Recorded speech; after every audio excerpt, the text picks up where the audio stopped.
We know that Gattuso is having a terrible time of it. 4 losses, 2 draws and a win since the derby. It's all getting really sour at the top for Milan. They just can't get back into winning ways. Piontek wasn't even starting this particular match. And who's to blame? Everyone is talking about the fact that Gattuso might no longer be on the bench next season. He's not been the man to really get the best out of his squad. They've stopped listening to him. But I'm really sorry, question marks should also be asked of Leonardo and all the others who helped create this team. When you look at the talent there, it's difficult to see them really doing that wonderfully. Well, I think to answer your question, I think we need to separate things out a little bit in the sense that if we think that they don't have the talent to get top 4, it's one thing. Mm-hmm. But then obviously you've got a manager who is supposed to add value, right, to a group of people to build a team. And I think that's another area to look at. And I think one of the things that I normally don't like bringing up, because I think sometimes it's kind of a little metaphysical for me, but is the issue of personality. And I know you guys like that. Oh, I'm always trying to change you in this. No, there you go. See, no, when I saw Romagnoli, right, so this is a game. So people know about leadership, right? This Milan team don't have leaderships. And I think a great leader is a great leader, even at a young age. And I think Romagnoli is that. But man, when I see a guy who, he may still be young, but he is one of the he's the bedrock of this team. He's one of the key players. He's not a child for the future. Either, he's like 23, right? When I see you getting sent off for applauding a refereeing decision, in a game that you can still get into, it's not like it was like the 96-minute of injury time. I lose my rag there. That's not good.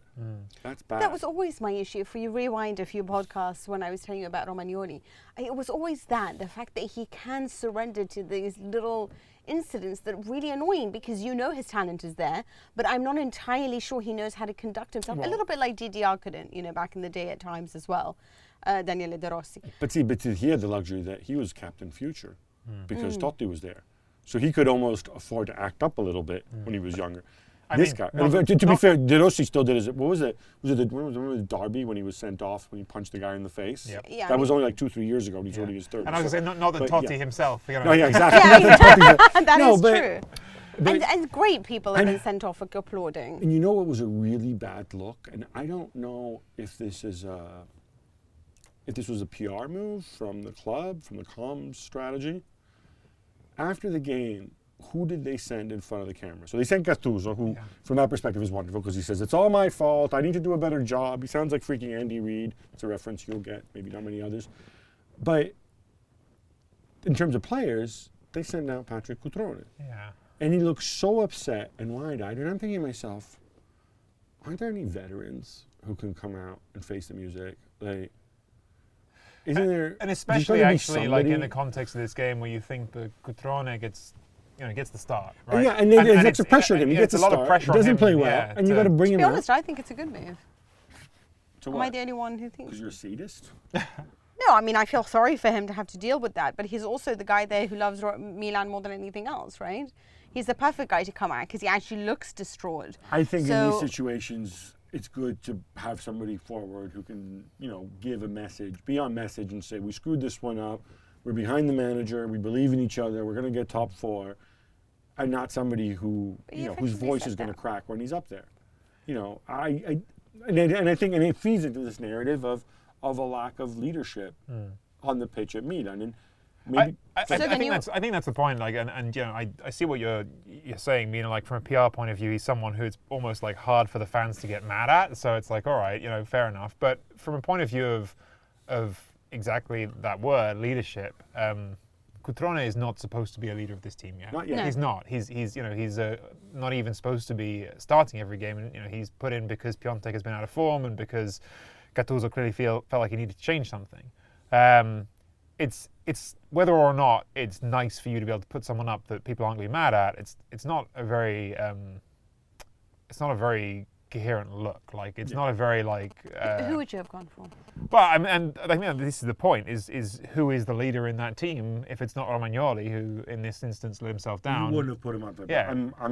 Who gave you leadership in this team? Like, I mean, would you put up someone like a Bakayoko who? You can't put Bakayoko Right. there on loan and stuff. And This is another thing, he right? sounds silly when he How many of their speaks players are going to stay with Milan next season? I think that's a big part of the question. Like, Maybe, but you're talking after a game. So the lack of sorry. leadership, it's not Gattuso's fault then. It goes Well, down I'll tell to you the something. fact. You know who should have come up, and actually I'm surprised they don't put him in front of the cameras more often, is Rodriguez. yeah. Because this is somebody who is a veteran, who's calmer, he's Swiss. He would have been a better. I Maybe think he's he not would a have good been. talker. I love that he's Swiss is a qualification for being a leader. I still go for But you're Cutrone right, as well. actually, because I'm looking at the lineup. It's hard to pick players. It's I I'm agree. looking at the Yeah. lineup here. Yeah. I mean, Who, Suso? Who are you going to put no. on? So you could put Borini up. He came off the bench. But yeah, no. Ideally, you're if Pepe Reina's playing, you'd put him up, but that's it, You're right. I mean, well, ideally it would be Romagnoli, but obviously Yeah. he wasn't an option. So, yeah. Or Right, so- Donnarumma, like you're at that point. Like, he's a teenager. even young. But but he's in the he's same been as there for 4 Romagnoli. years, yeah. He's someone who's actually got some sort of weight in the dressing room. Maybe that's what they want to do with Cutrone. Maybe this is their way of building him up. But okay, listen, but back to the point, like how much do the responsibility lie with Gattuso and as well with management for Okay. creating this team? Well, let's go through this, right? So Yeah. if we're going to criticize Leonardo, Mm-hmm.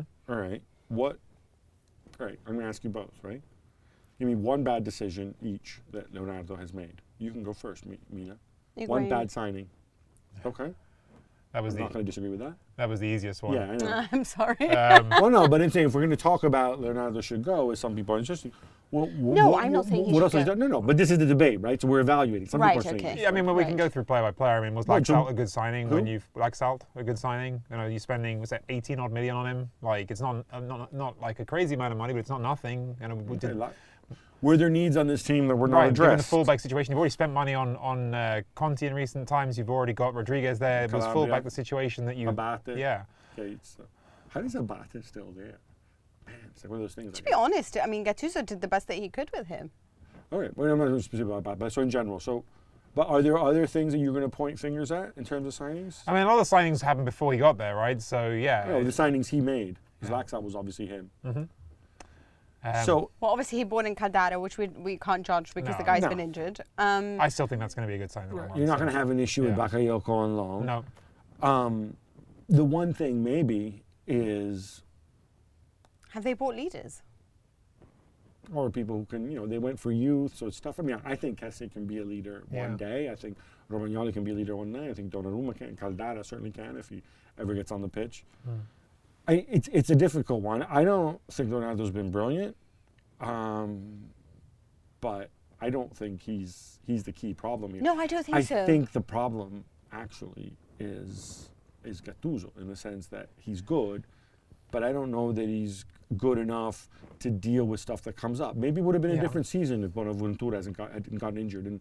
But over time, it seems that Bonaventura is like freaking Zidane on And this I team. do you know? think, because look, we've kicked them plenty. I do think this is a great game to highlight, actually, Mazzarri and Gattuso, the difference in sort of the level of sophistication of what they're trying to do. I mean, Mazzarri won. Like Mazzarri won like every sort of part of this on a tactical basis. He observed, it's not a hard observation to make, but nevertheless he made it, that if you could shut down Paqueta in this game, there was going to be no creativity coming out of that midfield.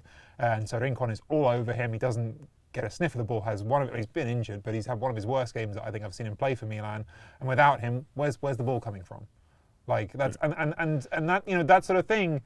Fine, it's not actually the most complicated thing that Mazzarri's going to do, this season at all. But it is something you get out of a manager who's been around a bit and knows. Whereas with Gattuso, it felt like the approach to this game was things haven't been working. What can I try that's different without tearing it up? Oh, let's throw Cutrone in there. There's not like a plan. It's just like I'm just trying things and seeing Yeah, if they but work. I also think that both of them have a different task at hand. I mean, I course. think that it's you're right, because I think Mazzarri totally won that tactical battle. I think that his team played with more aggression, more intensity, more physicality, and more determination. And he does have the players to rely on. I do think Gattuso's had to do a lot this season. He's lost key players all the time. He's had to deal with horrendous absences or suspensions or Romagnoli doing something stupid, or back then Higuain not scoring the goals. But more than that, it's this constant pressure of will he or won't he keep his position, and it starts to become really difficult to affect the squad to try to change something when you do feel a little bit alone. It's a bit chicken and egg, though, isn't it? I mean, There's a wonderful feel-good. If Torino loses, there's nobody from the there's is- nobody in the politics of Italy coming out and saying this think- is an abomination, right? Yeah, well, obviously there's more pressure on Milan. I agree with you.